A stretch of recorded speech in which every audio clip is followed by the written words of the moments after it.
Hello everyone. आप लोगों से एक चीज़ मैं शेयर करना चाहती हूँ। लोग बोल रहे हैं इतना फ्रॉड कहाँ से बढ़ रहा है, तो ये सरकारी विभाग से फ्रॉड बढ़ रहा है। तो कैसे बढ़ रहा है वो भी मैं आपको बता रही हूँ।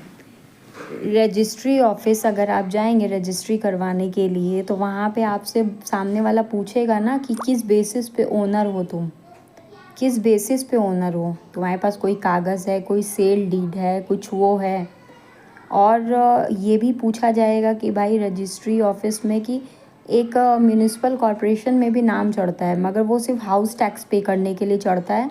वो उसका ओनरशिप से कोई लेना देना नहीं होता है, मगर वो हाउस टैक्स का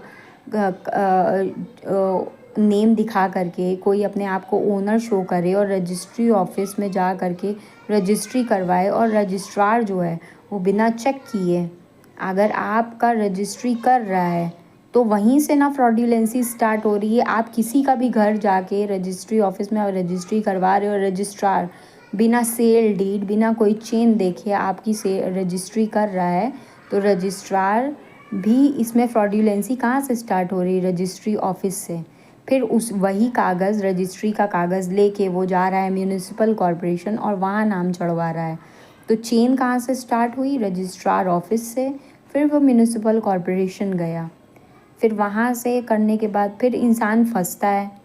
और यही चीज़ मैंने पूछा जाके रजिस्ट्री ऑफिस में कि आप लोगों का कोई सर्कुलर होता है, कोई चीज़ होती है? तो उन लोग बोले कि किसी का भी घर आप रजिस्ट्री करवा सकते हैं। तो फ्रॉड्यूलेंसी ही ना हो रही है?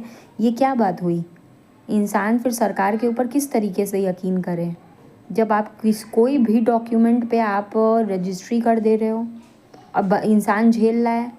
इंसान के पास पैसा होगा तब ना जाके सिविल मुकदमा करेगा, जब तो कोर्ट फीस भर पाएगा तभी ना सिविल मुकदमा करेगा। किसी के खिलाफ क्रिमिनल केस करने से भी पहले इतने डॉक्यूमेंट, उस टाइम तो 75 डॉक्यूमेंट लेते हो, और जब आप लोग फ्रॉड्यूलेंसी करते हो तो कितने डॉक्यूमेंट लेते हो? तब एक भी डॉक्यूमेंट नहीं लेते, और सामने वाला जब इंसाफ मांगने जाए तो उससे 75 डॉक्यूमेंट लोगे। तो कहाँ से चीज़ें सही हुई? कोई चीज़ें सही नहीं है। यूपी में बहुत सारी चीज़ें सही करने की ज़रूरत है। जब हम जैसे पढ़े लिखे लोगों का ये हाल हो रहा है, तो बेचारे जो नहीं पढ़े लिखे हैं उनके साथ तो आए दिन फ्रॉड होता होगा, आए दिन फ्रॉड चलता होगा। यूपी सरकार क्या कर रही है? कुछ नहीं कर रही है, फ्रॉड्यूलेंसी चल रही है यहाँ पे। एग्ज़ाम्पल तो मैं खुद बन चुकी हूँ, तो मैं आप लोगों से ही पूछ रही हूँ, कभी आप लोगों के साथ भी ऐसा हुआ है? किसी ने आपके घर को रजिस्ट्री करवा ली हो, उसका मालिक भी वो ना हो तब भी?